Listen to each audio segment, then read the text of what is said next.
29 August पासून आझाद मैदानामध्ये संघर्ष योद्धा मनोजदादा जरांगे पाटील हे उपोषणाला बसणार आहेत आणि त्या अनुषंगाने उद्या 27 ऑगस्ट रोजी आंतरवाली सराटी येथून या ठिकाणी ते मुंबईकडे कूच करणार आहेत। पहिला त्यांचा जो मुक्काम आहे किल्ले शिवनेरी या ठिकाणी असेल आणि दुसरा मुक्काम थेट आझाद मैदान इथे असेल।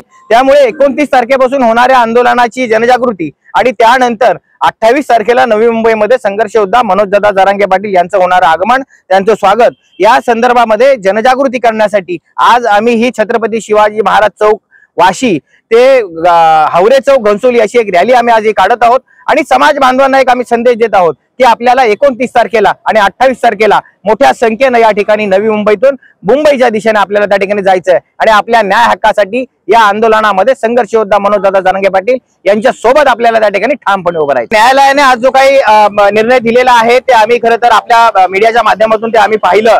न्यायालयाने असं म्हटलंय की तुम्ही त्या ठिकाणी आझाद मैदानाची परवानगी घ्या आणि परवानगी घेतल्यानंतर तुम्ही आंदोलन करा किंवा तुम्हाला इतरत्र जे आहे खारघर असेल, नवी मुंबई असेल अशा ठिकाणी तुम्ही हे आंदोलन त्या ठिकाणी करावं। परंतु एक सांगतो की मुंबईमध्ये आझाद मैदान हे एकमेव असं ठिकाण आहे ज्या ठिकाणी खरं तर लोकशाहीच्या मार्गाने त्या ठिकाणी आंदोलन करता येतं आणि लोकशाहीच्या मार्गाने आपल्या न्याय हक्कासाठी लढा देता येत होतो आणि अशा मैदानावर त्या ठिकाणी न्यायालयाने खरं तर अशा पद्धतीने परवानगी नाकारणं किंवा सरकारकडून परवानगी घ्या असं सांगणं कुठेतरी मला असं वाटतंय हे चुकीचं आहे। त्यामुळे कुठेतरी मराठा समाजाच्या न्याय हक्कावर गदा आणण्याचं काम या ठिकाणी केलं जात आहे। त्यामुळे एकच सांगतो की या ठिकाणी उद्या सकाळी संघर्ष योद्धा मनोजदादा जरांगे पाटील हे आंतरवाली सराटी या ठिकाणी मुंबईकडे कूच करणार आहेत आणि आझाद मैदानामध्ये निश्चितच हे आंदोलन त्या ठिकाणी मोठ्या ताकदीने त्या ठिकाणी आपल्याला पाहायला मिळेल। 29 ऑगस्ट पासून मनोजदादा जरांगे पाटील हे त्या ठिकाणी आपल्याला उपोषण करताना दिसतील। यावेळी खरं तर मनोजदादा जरांगे पाटील यांचा या ठिकाणी मुक्काम जरी नसला तरी महाराष्ट्राच्या कानाकोपऱ्यातून अनेक बांधव 28 तारखेला नवी मुंबई शहरामध्ये येऊन धडकण्याची शक्यता आहे। त्यामुळे येणाऱ्या बांधवांची कुठल्याही प्रकारची गैरसोय त्या ठिकाणी होऊ नये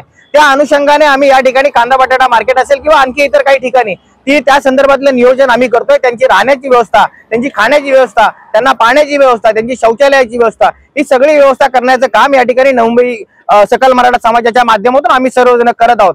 त्यामुळे कुठल्याही प्रकारे यावेळी देखील आंदोलकांना त्रास होणार नाही अशा पद्धतीचं नियोजन या ठिकाणी आम्ही करणार आहोत। छत्रपती शिवाजी महाराज की जय।